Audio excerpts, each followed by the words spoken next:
I made this video fully prepared to apologize to some of you. Unfortunately, the data in this video won't let me. You probably didn't see it, but the Herald Advocate out of Hardee County ran a story about one of the videos I made. The video that they were talking about was the Florida fishing trail that Mosaic and FWC have collaborated to bring the public. In the article, they actually reached out to Mosaic and they got a confirmation that Mosaic has watched my video. Heather Nedley is the public affairs director at Mosaic, and she pushed back against the meter that I used in the video and said I wouldn't put any stock in the meters that the public is using to test these sites. This has already been disproven by the Florida Department of Health when somebody else came out here with a Geiger meter and found high levels of radiation. The Florida Department of Health has conducted a thorough radiation survey back in 2018 and published it in 2019 and turned it over to the Hardee County Commissioners. Oh, so I used the wrong meter. Are you sure about that, Heather?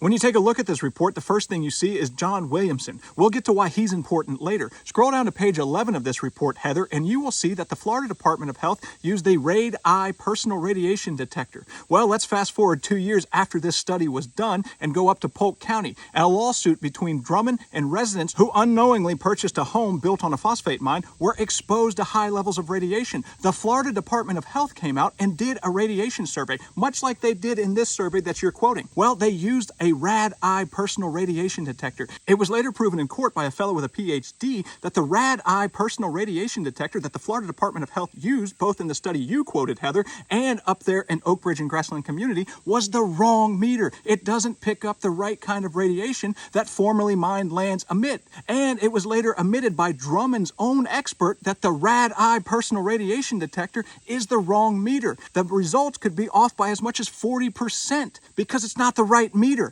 My meter, which you're casting doubt on, has actually been backed up by a third party, Heather. You can thank the Board of Hillsborough County Commissioners, more specifically Joshua Woostel. You see, I did this same type of test out there in Edward Medard Park, which the Hillsborough County Commissioners didn't know what to do because the video went to over 400,000 people. So then they turned around and sent a limited ionizing radiation specialist out there. They found the exact same levels of radiation that my meter reported, and they acknowledged that the radiation was there, and they went ahead and gave us an exposure limit. John Williamson is important to this story because he was the Florida Department of Health administrator. News Channel 8 got hold of a deposition that he gave during the Drummond lawsuit in which he said we took 40,000 samples from the back of the van and we had to throw all those samples out because we took them on the asphalt, and the asphalt will shield the radiation levels from coming up and you won't get an accurate reporting. So most of our data came from the personal handheld RAD-I meters that are the wrong meters. Now I'm going to go out on a limb here, Heather, and say you already knew all this information because Mosaic is being sued by the same law firm